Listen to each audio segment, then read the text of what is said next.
କମଳା ଆଉ ମାଉନାର କଣ ଲୋ ମା କଣ କି ଫଳ ଆପୁଲ ତାର ଆପୁଲ ଖାଲି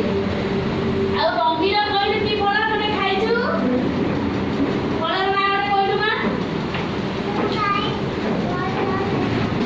କଣ ଖାଇଛୁ ରମି ଗୋଟେ ଫଳର ନାଁ କହ ତୋ ମାମୁଁ ଘରେ ଅଛି ହଁ କହ ପିଜୁଳି କଣ ତାହେଲେ କଣ ଜାଣିଲେ ଆମେ ଆଉ ଗୋଟେ ଦେବାଂଶୀ କୁହ କଣ କମଳା ଦିବ୍ୟ ଗୋଟେ ଫଳର ନାଁ କୁହ ଆମ୍ବ ଗୋଟେ କାଳିଆ ଗୋଟେ ଫଳର ନାଁ କୁହ ଟମାଟୋ ଟା ବାବା ପରିବାର ସେଟା ଯିବ ଫଳର ନାଁ ଗୋଟେ କୁହ